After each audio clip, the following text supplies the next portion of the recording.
찬양함으로 주님 앞에 나아갈까요? 함께 찬양하겠습니다. 아름다우신 주님과 함께.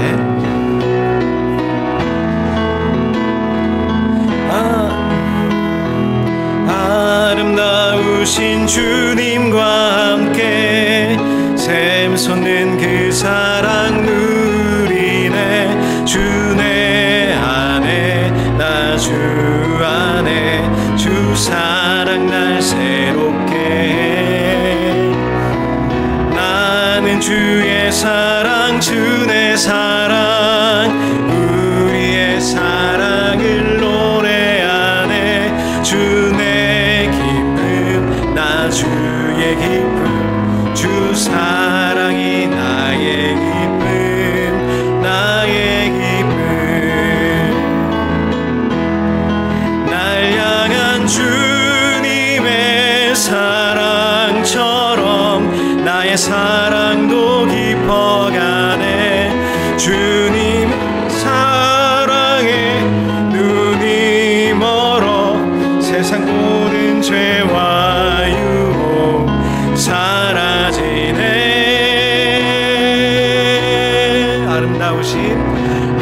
아름다우신 주님과 함께 샘솟는 그 사랑 누리네. 주 내 안에 나 주 안에 주 사랑 날 새롭게 해. 나는 주의 사랑 주 내 사랑 우리의 사랑을 노래하네.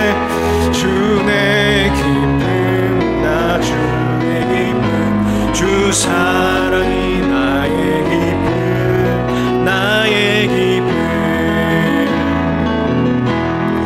날 향한 주님의 사랑처럼 나의 사랑도 깊어가네. 주님의 사랑에 눈이 멀어 세상 모든 죄와 유혹 사라지네. 아름다우신 주님과 함께 샘솟는 그 사랑 누리네. 주 내 안에 주 안에 주 사랑 날 새롭게 해. 아멘.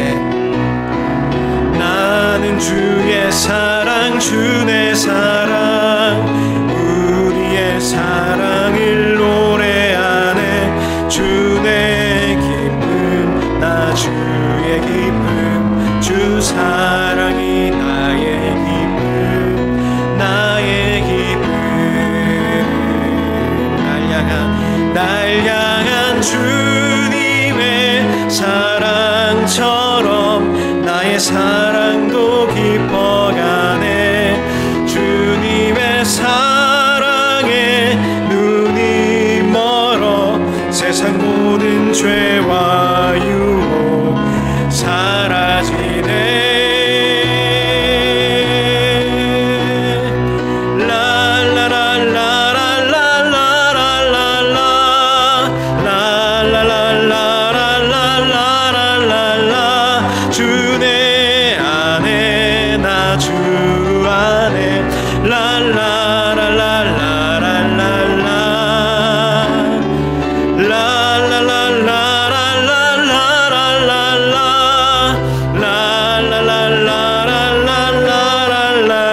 말씀 안에 넌 나의 사랑 나의 친구 나 고백하네 나 고백하네 주 나의 사랑 나의 친구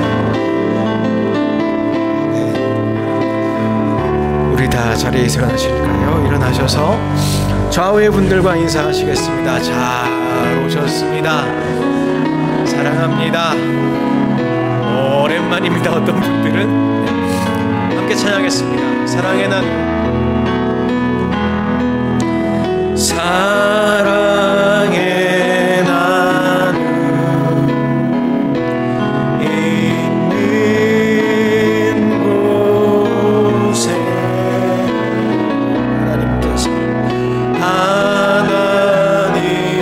하나님께서 계시도다 사랑의 나눔 사랑의 나눔 있는 곳에 하나님께서 계시도다 하나님께서 계시도다 마지막으로 한 번 더 하겠습니다. 사랑의 나눔 있는 곳에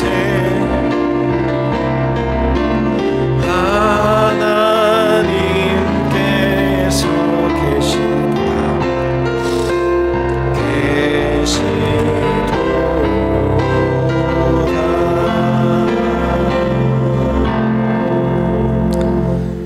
함께 기도하겠습니다. 사랑하는 자들아 하나님이 이같이 우리를 사랑하셨은즉 우리도 서로 사랑하는 것이 마땅하도다. 어느 때나 하나님을 본 사람이 없으되 만일 우리가 서로 사랑하면 하나님이 우리 안에 거하시고 그의 사랑이 우리 안에 온전히 이루어지느니라. 아멘. 우리를 사랑하시는 주님, 오늘도 우리를 사랑하셔서 우리를 만나기 위하셔서 우리를 예배의 자리로 불러주셔서 감사합니다. 이 시간 주님의 사랑으로 우리가 다시 한번 거듭나고 예배를 통하여 주님의 영광 가운데 발견되기를 원합니다. 주님 이 시간 우리 가운데 임하셔서 우리의 예배를 받아주시고 우리의 예배를 기뻐하여 주시고 예배를 통하여 우리를 새롭게 하여 주옵소서. 예수님의 이름으로 기도하옵나이다. 아멘. 함께 찬송가 8장 찬양하겠습니다.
거룩하신 이가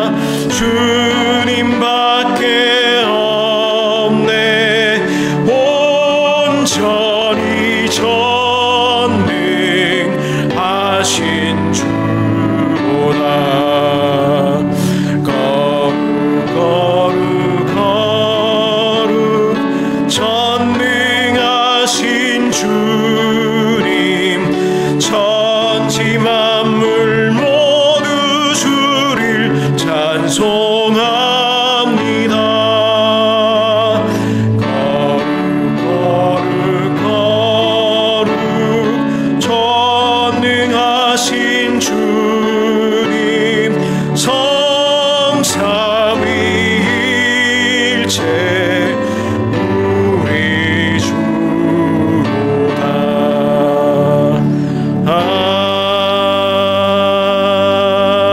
아멘. 교독문 51번 함께 교독하도록 하겠습니다.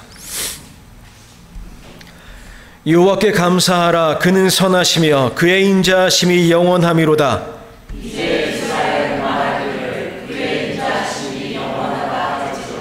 이제 아론의 집은 말하기를 그의 인자하심이 영원하다 할지로다.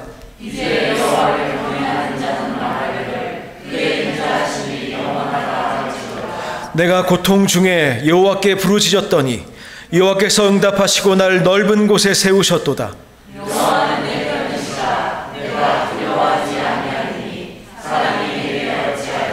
여호와께서 내 편이 되사 나를 돕는 자들 중에 계시니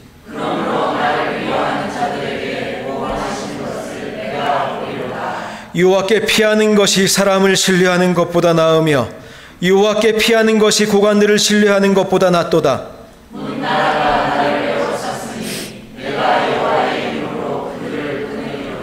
너는 나를 밀쳐 넘어뜨리려 하였으나 여호와께서는 나를 도우셨도다.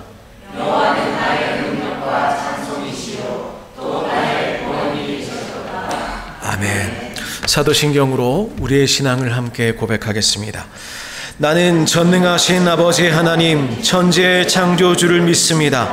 나는 그의 유일하신 아들 우리 주 예수 그리스도를 믿습니다. 그는 성령으로 잉태되어 동정녀 마리아에게서 나시고 본디오 빌라도에게 고난을 받아 십자가에 못 박혀 죽으시고 장사된 지 사흘 만에 죽은 자 가운데서 다시 살아나셨으며 하늘에 오르시어 전능하신 아버지 하나님 우편에 앉아 계시다가 거기로부터 살아있는 자와 죽은 자를 심판하러 오십니다. 나는 성령을 믿으며 거룩한 공교회와 성도의 교제와 죄를 용서받는 것과 몸의 부활과 영생을 믿습니다. 아멘. 모두 자리에 앉아 주십시오. 찬송가 419장 함께 찬양하겠습니다.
세상이 나를 위로치 못하나 거기서 평화를 누리리라.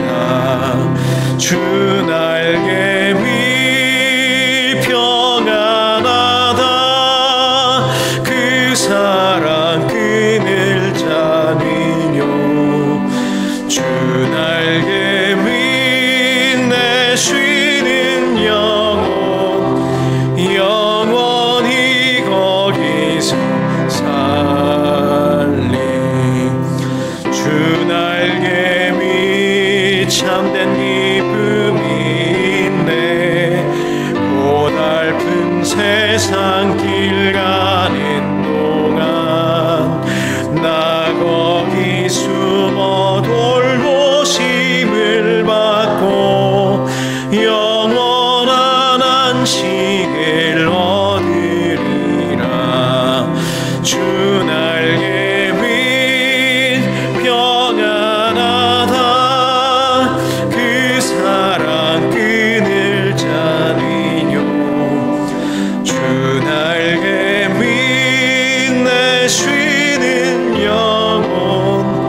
영원히 거기서 살리. 김복원 장로님 기도 인도하여 주시겠습니다.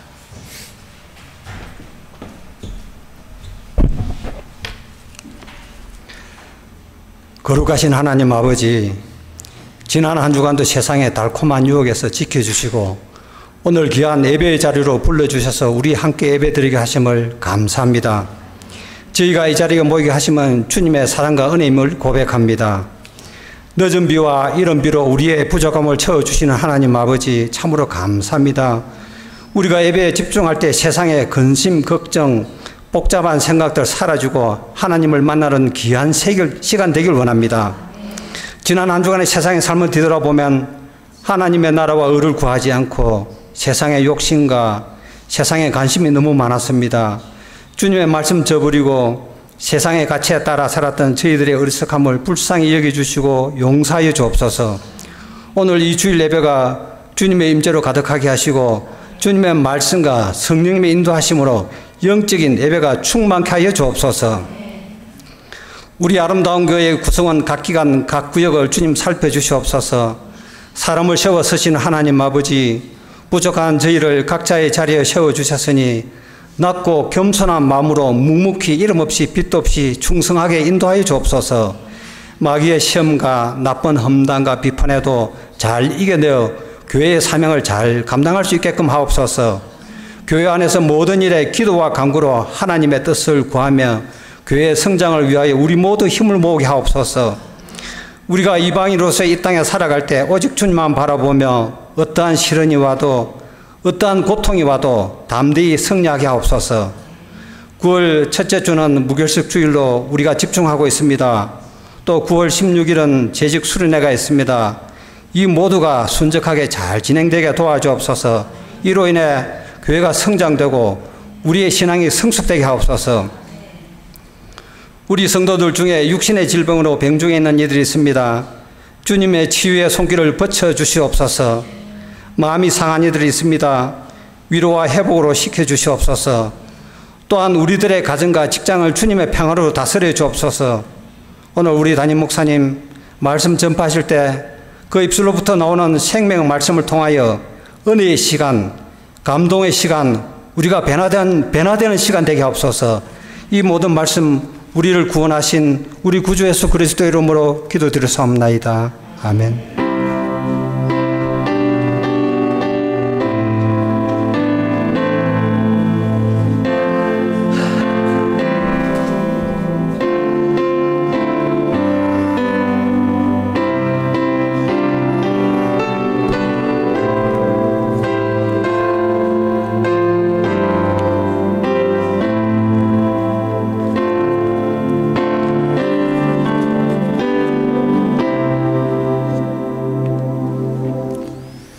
이 시간 함께 내게 있는 향유옥합 찬양하시면서 주님께 준비하신 예물 함께 드리도록 하겠습니다.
이사한 곳에서 주님을 향한 기도와 찬양이 넘치는 가정이 되어 날마다 감사가 넘치는 가정 되게 하소서.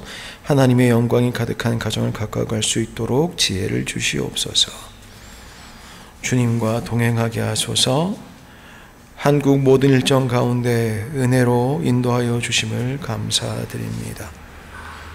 천국 소망으로 날마다 살아내게 하소서. 주님만 선하십니다.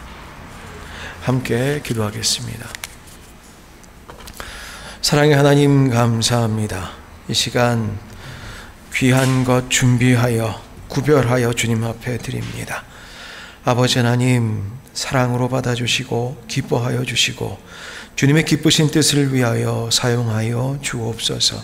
아버지 하나님, 이 예물이 쓰이는 곳곳마다 주님의 기쁨이 충만케 하시고 주님의 나라가 이루어지게 하시고 주님의 말씀이 선포되게 하여 주옵소서.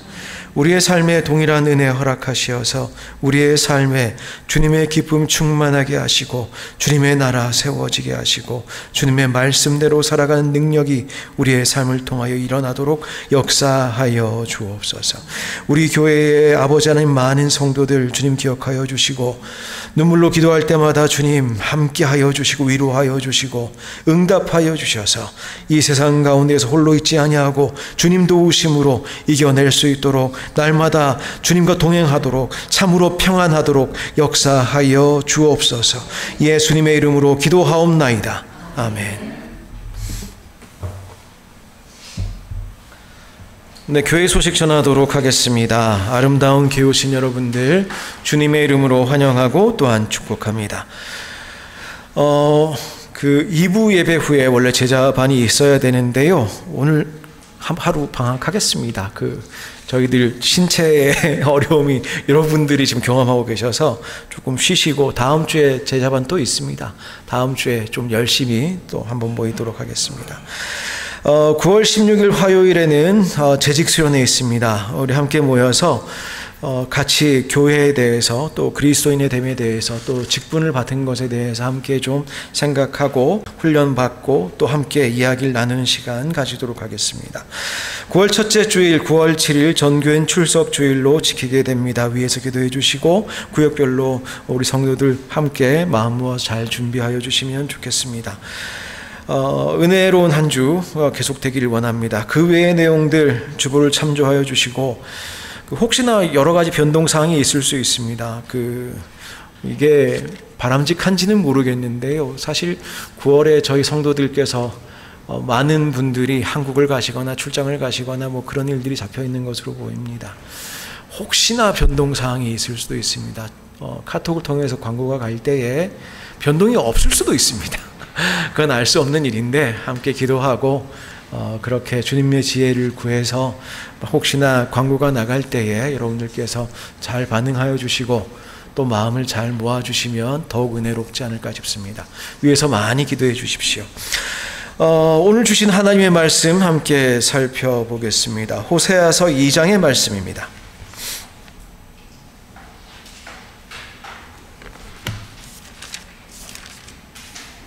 호세아서 2장 14절로 16절 말씀.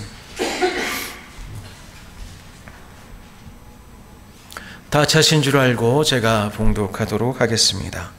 이것은 하나님의 말씀입니다. 경청하십시오. 그러므로 보라, 내가 그를 타일러 거친 들로 데리고 가서 말로 위로하고 거기서 비로소 그의 포도원을 그에게 주고 아골 골짜기로 소망의 문을 삼아 주리니 그가 거기서 응대하기를 어렸을 때와 애굽 땅에서 올라오던 날과 같이 하리라. 여호와께서 이르시되 그날에 내가 나를 내 남편이라 일컫고 다시는 내 바알이라 일컫지 아니하리라. 아멘. 이 말씀을 통해서 신랑 신부라는 제목으로 저희들 함께 말씀 나누도록 하겠습니다. 기도하겠습니다. 사랑 많으신 하나님, 이 시간 말씀으로 우리를 덮어주시옵소서. 말씀에 잠길 때에 주님의 사랑만 저희 마음속에 남게 하시고 그리하여 담대하게 이 자리를 나설 수 있도록 역사하여 주옵소서. 예수님의 이름으로 기도하옵나이다. 아멘. 네, 한 주간 평안하셨습니까? 지난 한 주 저는 이제 학기가 시작을 해서 수업을 시작을 했습니다. 아직 1학년 수업은 제가 보통 1학년 수업을 안 하다 보니까 1학년들은 잘 못 만나봤는데 올해도 제법 좀 들어온 것 같습니다. 얼마나 다행인지 모르겠습니다. 학생들이 들어와야 또 선생의 의미가 있지 않겠습니까? 한 학기 이제 시작했는데 제가 선생으로서도 학교에 잘 섬길 수 있도록 우리 성도들께서 사랑으로 기도하여 주시면 감사하겠습니다. 저희들 사랑이라는 이야기를 계속해서 진행하고 있습니다. 이야기를 8월 달 동안 나누고 있는데요. 사랑은 여러 가지 사랑이 있을 수 있죠. 남녀 간의 사랑이 있을 수도 있고, 부모 자녀 간의 사랑이 있을 수도 있고, 성도들 간의 사랑이 있을 수도 있고, 뭐 다 있는데 이번 한 달 동안 계속 여러분들과 주목하고 싶은 것은 하나님의 사랑입니다. 하나님이 우리를 어떻게 사랑하시는가? 하나님이 우리를 얼마나 사랑하시는가? 그래서 처음 시간에 무조건 사랑하신다는 말씀드렸습니다.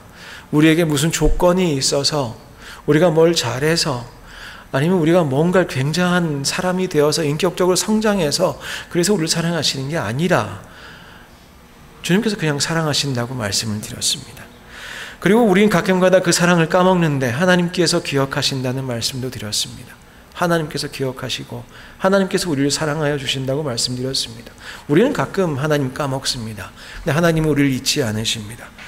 그리고 주님과 우리는 서로 안에 거하는 관계가 되는데 우리는 가끔 가다가 그 안에 있는 줄도 잘 모르는데 주님께서 지난주 요한복음 말씀에 예수님께서 하신 말씀이 무엇이냐? 내가 그들 안에.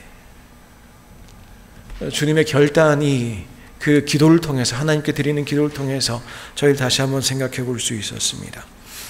자, 오늘 저희들이 나눌 것은, 그런데 하나님과 이스라엘 백성, 하나님의 백성, 그리고 성도, 교회의 관계를 바울도 그러하였고 호세아도 그러하였고 이사야도 그러하였고 여러 가지 모습으로 설명하는 가운데 자주 등장하는 모습이 뭐냐? 부부의 모습입니다. 신랑 신부의 모습이에요. 근데 신랑 신부의 모습을 우리가 세상에서 알고 있지요. 너무너무 사랑하고 너무너무 애틋하고 한데, 그렇다고 해도 그렇다고 하는데 그게 또 완벽하지는 않은 것 같습니다. 사실 그렇죠. 그 부모와 자식 간은 혈연 관계입니다. 형제도 피를 나눈 사이라고 보통 이야기하지요. 근데 부부는 그렇지 않지요. 부부는 그렇지 않다고 이야기합니다. 전혀 다른 가정에서 서로 나고 자라서 성인이 되어서 서로 사랑하게 되어서 함께 살게 되는데, 근데 그렇게 서로 사랑하는 것이 다른 조건, 다른 뭐 생각하고 만나게 되는데, 근데 그 사랑이 생각보다 쉽지가 않더라. 이제 그것을 우리가 살다 보면 알게 됩니다. 물론 그 사랑이 굉장히 또 크게 느껴지기 때문에 또 한편으로는 굉장히 우리에게 큰 힘이 됩니다만은, 가끔가다 세상을 보면, 이혼하시는 분들 보면 이제 크게 싸우시니까 아마 이혼하시겠지요. 그럴 때 보면 귀책 사유라는 것을 보통 이야기하기 마련입니다. 누가 더 책임이 있냐?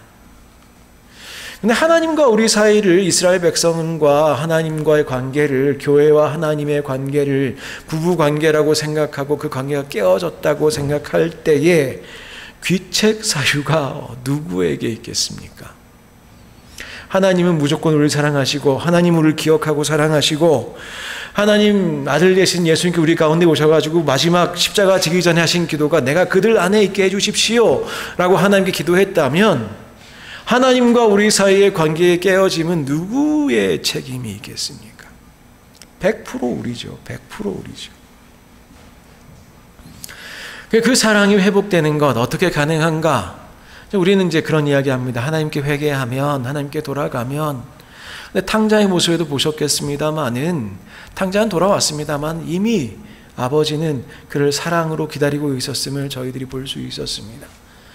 오늘 부부의 관계 속에서도 하나님께서 어떻게 우리를 사랑하시는가 다시 한번 저희가 확인할 수 있었으면 좋겠습니다. 호세아서의 이야기는 굉장히 충격적인 말로 시작합니다. 1장 1절은 그 책이 어떤 책인지 소개하는 문장이고, 하나님의 말씀이 이 시기에 이 사람한테 임했다는 거죠. 그런데 2장 1절이 그러면 첫 문장의 시작인데, 여호와께서 처음 호세아에게 말씀하실 때, 그러니까 호세아가 예언을 시작할 때 하나님으로 받은 첫 번째 말씀이 뭐냐? 너는 가서 음란한 여성과 결혼을 해라. 아니 세상에 무슨, 그래도 그렇지 않겠습니까? 저도 이제 그 목사 안수를 받은 지 12년이 지나고 있는데 벌써 그렇게 됐네요. 그리고 전도사 생활 때부터 시작하면 딱 20년 동안 설교를 하고 있는 형편인데 21년째 설교를 하고 있는데, 첫 번째로 사람들에게 전해야 될 말이, 그것도 행동으로 이렇게 하는 것이라면 이게 얼마나 큰 충격이겠습니까? 말씀이 이렇습니다. 처음 호세아에게 말씀하실 때 여호와께서 호세아에게 이르시되 너는 가서 음란한 여자를 맞이하여 음란한 자식들을 낳으라. 이 나라가 여호와를 떠나 크게 음란함이니라 하시니. 우리와 하나님 사이의 관계가 깨어짐을 호세아는 음란함으로 이야기를 합니다. 부부의 관계가 깨어졌는데 서로 성격 차이 이런 게 아니에요. 서로 취미가 달라서 그런 게 아니에요. 무슨 종교가 달라서 뭐 그런 게 아닙니다. 음란함. 서로 지켜야 될 기본이 무너져 있는 상태. 그래서 그 아들, 딸을 낳았는데 이름들을 로암미, 내 백성 아니다, 롤루하마, 긍휼히 여겨서 용서하지 않겠다. 자녀들을 낳았는데 그렇게 이름을 붙이라고 하시는 것이지요. 근데 2장 1절이 어떻게 되어 있지요? 너희 형제에게는 암미라고 하고 너희 자매에게는 루하마라 하라. 아니 1장과 2장 사이에 무슨 변화가 있었길래요? 고멜이 회개를 했습니까? 이스라엘 백성들이 회개를 했습니까? 근데 하나님이 호세아에게 말씀하시기를 형제에게 암미라고 하고 너희 자매에게는 루하마라 하라. 하나님이 이렇게 우리를 사랑하십니다. 하나님이 이렇게 우리를 사랑하십니다. 호세아 2장의 구조는 매우 단순합니다.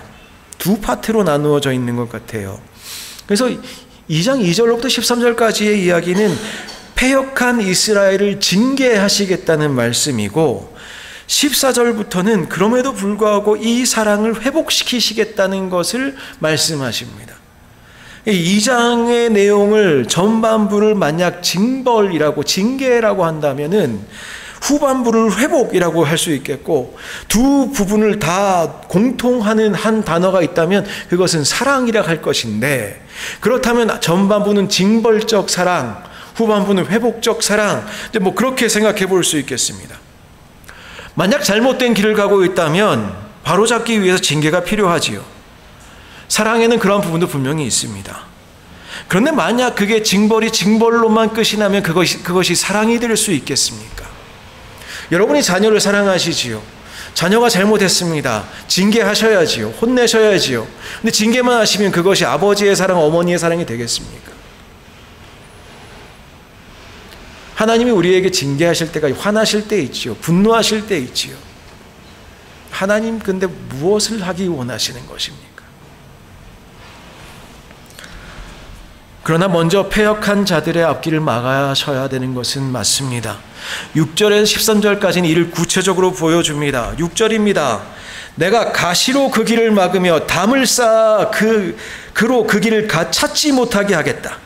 7절입니다. 내가 그 사랑하는 자를 따라갈지라도 미치지 못하며 그들을 찾을지라도 만나지 못할 것이다.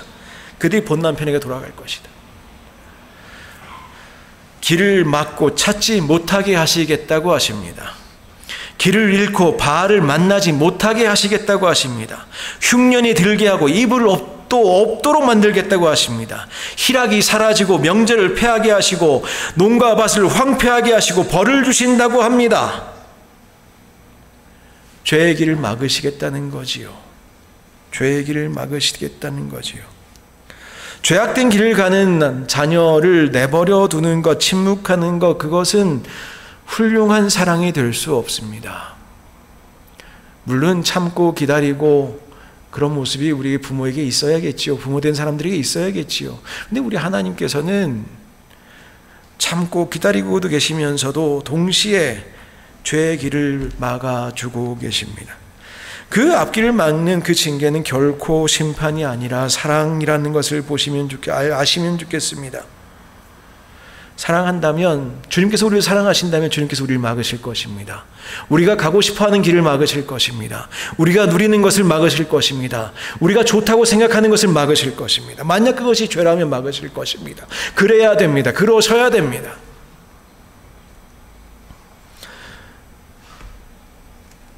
죄를 방조하지 않으실 것입니다.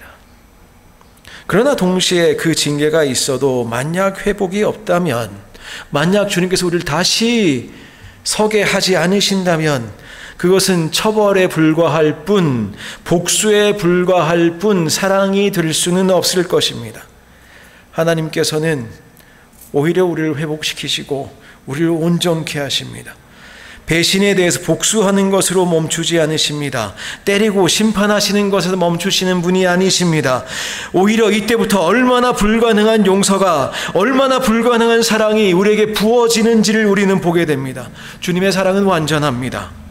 오늘 말씀을 통해서 이스라엘을, 우리를 하나님께서 얼마나 사랑하시는지 저희들이 다시 한번 발견할 수 있기를 원합니다. 오늘 본문 저희가 14절부터 16절까지 읽었는데요. 16절이 이렇게 되어 있습니다. 그날에 내가 나를 내 남편이라 일컫고 다시는 내 바알이라 일컫지 아니하리라. 이게 무슨 뜻일까요? 하나님은 용서하기 힘든 음란한 여인 같은 우리들을 향해서 우리를 사랑하시는 남편이 되시겠다고 하시는 말씀입니다. 뒤에 있는 바알이라는 단어도 사실 남편이라는 뜻이에요.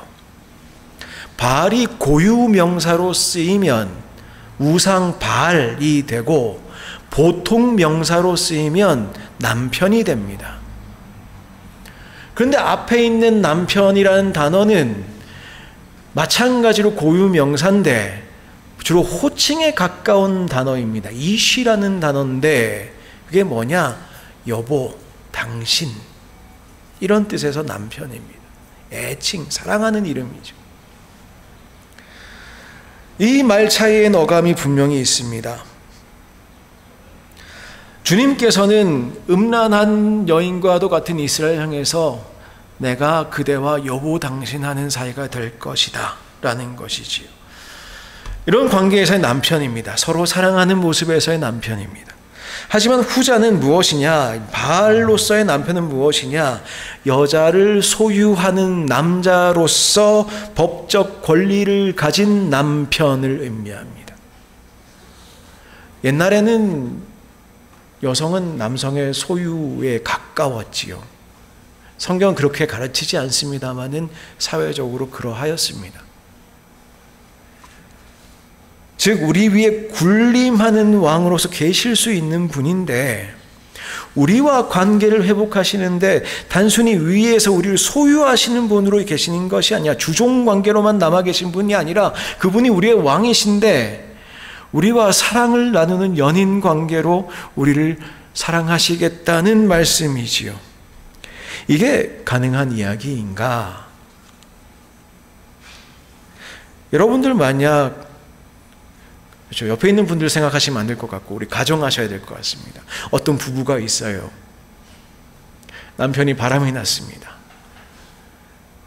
온갖 난리를 다치고 그렇게 살다가 돌아온답니다. 받아주실 수 있겠지요. 우리 사랑 많은 우리의 교회 성도, 여성 성도께서는 그러실 수 있겠지요. 받아주고 용서하실 수는 있겠는데 사랑하실 수 있겠습니까? 다시 사랑하기가 쉬우시겠습니까? 솔직히 당시 이스라엘과 하나님의 관계는 가늠한 아내와 남편의 이야기입니다. 가늠한 아내가 있는 상황, 그 관계 회복, 온전한 회복 불가합니다. 받아들여 주기도 힘든데 여보 당신 관계로 가는 것 쉽지 않습니다. 우리 조금 더 시기를 옮겨서 옛날로 가봤으면 좋겠습니다. 어떤 유대인 남성이 랍비를 찾아와서 이야기를 합니다. 제 아내가 간음을 했습니다. 호세아 때 시기라고 생각해 봅시다. 제 아내가 간음을 했습니다. 이혼해야 할까요? 물어볼 수 있겠지요. 그럼 랍비드는 이렇게 이야기합니다. 아니, 이혼하지 마라고 하겠죠. 그러면 남성이 묻겠습니다. 그럼 이런 상태에서 참고 살라는 말씀이십니까? 물을 수 있겠지요. 랍비는 대답할 수 있겠습니다. 아니면 혹시 제사장 대답할 수 있겠지요. 그건 이혼이 아니라 사형을 해야지. 이게 구약시대의 이야기예요. 레위기에 뭐라고 되어 있습니까? 돌로 쳐 죽이라. 근데 받아주고 사랑한다고요. 정확히 말하면 성경 안에서 이 상황은 이혼 상황이 아니라 사형 상황입니다. 유대인 법상으로도 이건 이혼 사유가 아니라 사형 사유가 되는 것이죠. 인간들 사이에서도 회복이 절대 불가능한 상황인데 용서하고 받아줄 수 있어도 사랑을 회복하는 것은 참 어려운 일인데 혹시 돌아온다고 해도 내가 이를 악물고 받아줬으니 어디 집에 좀 조용히 좀 있었으면 좋겠다. 이제 그 정도만 돼도 다행인 상황인데 주님께서는 사랑한다라는 것이죠. 이것이 무슨 말씀이실까요? 우리가 하나님 가슴을 그렇게 난도질하고 주님을 떠나 있는 그 상황을 주님께서는 다 잊어버리시고 용서하시겠다는 것입니다. 앙금도 남기지 않고 다 지워버리시겠다는 것이지요. 지나간 일들 기억하지 않고 이전에 행한 모든 일 생각지도 않고 우리를 사랑하시겠다고 말씀하시는 것이지요. 생각해 보십시다. 우리가 어떤 사람들입니까? 인류가 어떻습니까? 독생자 예수 그리스도를 죽이진 않았습니까? 아들을 벌거 벗겨놓고 침 뱉고 십자가에 못 박아 죽였지요. 가장 잔인한 방법으로. 그런데 하나님께서는 그 아들을 죽인 원수인 저와 여러분을 아들로 삼고 딸로 삼고 아버지가 되어주시고 음란한 고멜과 같은 저와 여러분을 아내로 삼고 남편이 되어주셨습니다. 더 기가 차고 놀라운 것은 회개하고 돌아온 인간들도 아니라는 사실입니다. 2장을 보시면 회개하라.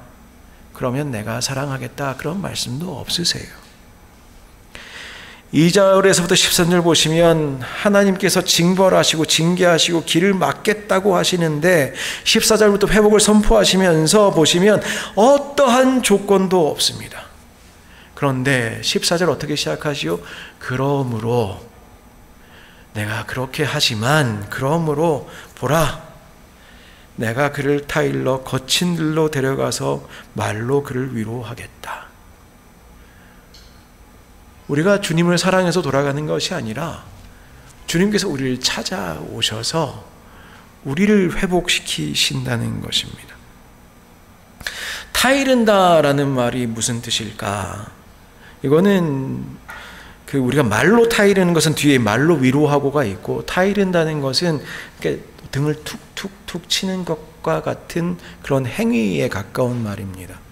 잘 구슬러서 친밀하게 잘 구슬러서 그 마음에 위로하겠다, 마음에 말하겠다는 것입니다. 토닥거리시고 위로하시고 회복을 시작하시겠다는 말씀입니다. 거친 들로 데려간다고 하시는데 거친 들은 바로 이스라엘의 출애굽 광야를 말합니다. 즉 처음 그 관계가 시작했던 자리로 가서 그 순수했던 그 사랑을 다시 회복하겠다는 말씀이시지요. 15절 하반부를 보시죠. 그가 거기서 응대하기를 어렸을 때와 애굽 땅에서 올라오던 날과 같이 하리라. 그 사람이 어떻게 변해요? 회개한 모습이겠지요. 이제 어떻게 하나님께 나아갑니까? 어렸을 때처럼 어린아이 때처럼 순수하던 그때처럼 출애굽 때의 시작 때 그때 뜨거웠던 믿음과 사랑처럼 그렇게 우리가 변화하도록 하시겠다는 것입니다. 회개하고 돌아와도 다시 시작할까 말까 한 상황에서 하나님께서는 오히려 첫사랑으로 우리를 인도하시고 우리를 사랑하시겠다고 하시는 것입니다. 주님께서는 그렇게 우리를 사랑하십니다. 우리를 기억하시고 우리를 사랑하시고 우리를 구원하기를 원하십니다. 15절을 보시면 이렇게 되어 있죠. 내가 거기서 그의 포도원을 그에게 주고 아굴 골짜기로 소망의 문을 삼아 주겠다. 이렇게 첫사랑으로 우리를 품어주시는 주님께서 우리에게 어떤 소망을 주시는가? 아골 골짜기로 소망의 문을 삼아 주신다고 주님께서는 말씀하십니다. 아골 골짜기가 뭐지요? 아골 골짜기? 사망의 골짜기지요? 아골 골짜기 왜 그런 이름이 생겼지요? 원래는 여리고 아래쪽에 있는 동네 이름인데 거기에서 아간의 죄로 인해서 아간이 아이성 전투에서 좀 뭔가를 숨기죠. 그리고 나서 아이성 전투 패배한 후에 아간을 죽이고 돌로 쳐 죽이고 묻은 곳, 거기가 아골 골짜기입니다. 고통의 골짜기지. 사망의 골짜기입니다. 근데 그것이 의미하는 바는 무엇이냐? 우리가 우리 죄 때문에 당하는 고난, 죄로 인해서 죽을 수밖에 없는 우리의 상황, 그 상황이 소망의 문으로 변화한다는 것입니다. 우리는 보통 우리가 당하는 고통을 외부에서 원인을 찾을 때가 있습니다. 가끔 가다가는 아버지 때문에 힘들 수 있고 또는 자녀들 때문에 힘들 수 있고, 근데 이게 외부적인 요인 때문에 누가 나한테 사기쳐서 또 힘들 수도 있고 그런 고난들이 있을 수 있어요. 근데 아골 골짜기는 무엇이냐? 하나님 앞에 지은 죄 때문에 죽을 수밖에 없는 인간의 운명을 말하는 그런 골짜기입니다. 우리가 의로움을 위해서 하나님 앞에서 받는 고난과 고통을 말하는 것이 아니라 나의 죄 때문에 내가 당하는 고통, 나의 죄 때문에 우리 공동체가 당하는 고통, 나의 죄 때문에 나의 가정이 당하는 고통, 그게 아골 골짜기입니다. 정말 수치스럽고 부끄럽고 위로받기도 힘든 고통이죠. 고난이면 위로라도 받지요. 고난이 닥쳐올 때에 누군가의 기도라도 해달라고 할 수 있죠. 고난이면 하나님 원망이라도 해보겠지요. 의로운 일 하다가 그랬으면요.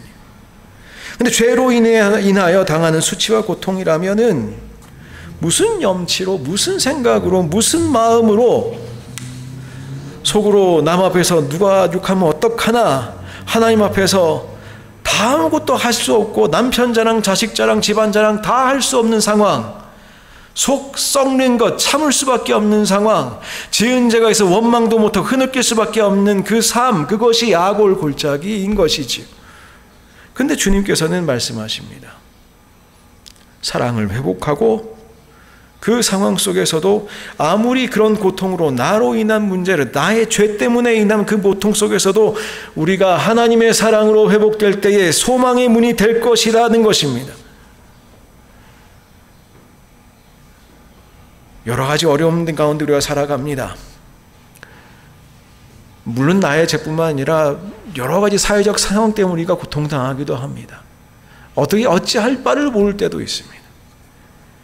그러나 하나님과의 관계가 다시 우리가 하나님을 내 남편이라고 부르기 시작하면서 우리는 그 자리가 소망의 골짜기가 되는 것을 발견하게 됩니다. 그래서 저도 여러분들에게 말씀을 드립니다. 여러분의 인생의 아골 골짜기는 하나님과 함께 걸어가실 때에 소망의 문이 될 것입니다. 반드시 그렇게 됩니다. 여러분이 지금 희망이 없는 상황이 있을 수 있습니다. 소망이 없는 상황이 있을 수 있는, 죽음밖에 없는 상황일 수도 있습니다. 그것을 발견하지 못한 상황일 수도 있습니다. 그러나 하나님을 만날 때에 하나님과 우리가 그 사랑 회복하고 다시 나아가게 될 때에 그 자리가 생명 골짜기, 생명의 문이 되는 소망의 문이 될 것입니다. 후반부에 가보면 이런 말씀들이 있습니다. 우리는 그럼에도 불구하고 하나님께서 우리를 화내시면 어떡하나, 하나님은 우리와 그렇게 함께하고 싶어 하시는데 우리는 그래도 불안할 때 있지요. 그래서 뒤에 하반부에 가보면 19절 20절 보시면 3번에 걸쳐서 장가든다라고 말씀하시는데 이렇게 말씀하십니다. 내가 내게 장가들어 영원히 살되 공의와 정의와 은총과 긍휼히 여김으로 내게 장가들며 진실함으로 내게 장가들리니 네가 여호와를 알리라. 무슨 말입니까? 히브리어에서 3번 반복하면 뭐라고요? 절대적으로 그렇게 한다. 하나님께서 우리를 어떻게 사랑하신다고요? 절대적으로 연인의 관계 속에서 사랑하신다. 반드시 그렇게 하신다. 주님께서 우리를 절대 버리지 않으십니다. 영원히 살자고 말씀하십니다. 어쩔 수 없이 결혼을 이어가시는 것이 아니라 진실하게 우리를 사랑하시면서 그 혼인관계를 이어가시겠다는 것입니다. 주님의 사랑이 우리 가운데 이렇게 넘칠 때에 우리가 얼마나 은혜롭게 살 수 있겠습니까? 우리는 음란한 신부였었지요. 주님께서 우리에게 그렇게 장가 오시겠다고 하시는데 오늘 여러분들 좀 그런 마음 품으시면 어떨까요? 나 오늘 주님께 시집 가야겠다. 남자분들 좀 어색한 말씀이지만 나 우리 하나님께 시집 가야겠다. 그 사랑에 좀 항복하고 그분께서 타이르시고 위로하실 때에 그 사랑에 좀 깊이 잠겨 보시는 것은 어떠실까요? 함께 기도하겠습니다.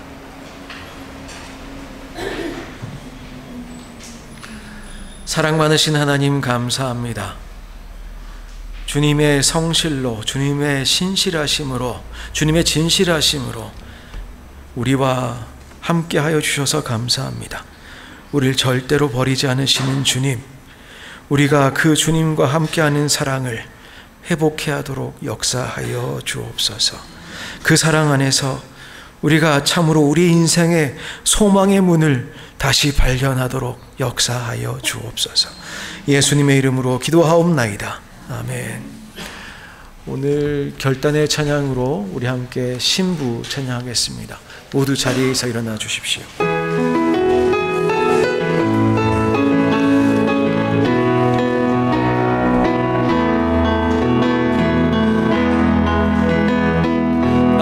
아름다우신 주님과 함께 샘솟는 그 사랑 누리네. 주 내 안에 나 주 안에 주 사랑 날 새롭게 해.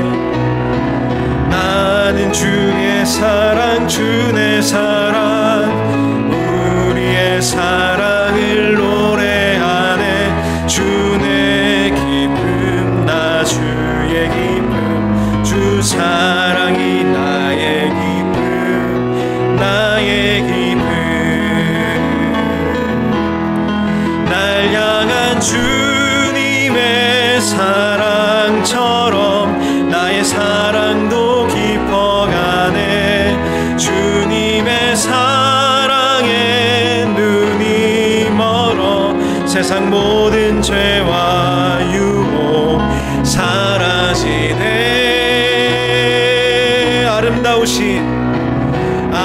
아름다우신 주님과 함께 샘솟는 그 사랑 누리네. 주 내 안에 나 주 안에 주 사랑 날 새롭게 해. 나는 주의 사랑 주 내 사랑 우리의 사랑을 노래하네. 주 내 기쁨 나 주의 기쁨 주 사랑이 나의 기쁨 나의 기쁨. 날 향한 주님의 사랑처럼 나의 사랑도 깊어가네. 주님의 사랑에 눈이 멀어 세상 모든 죄와 유혹 사라지네. 랄랄라.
나의 사랑 나의 신부 나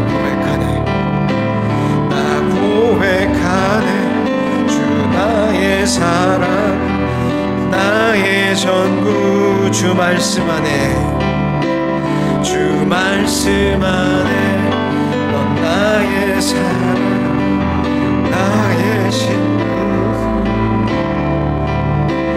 나 고백하네 주 나의 사랑 나의 전부.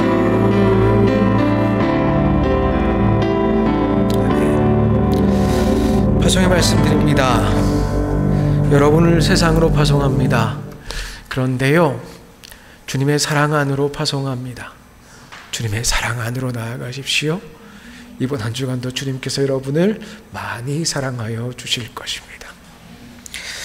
이제는 우리 주 예수 그리스도의 은혜와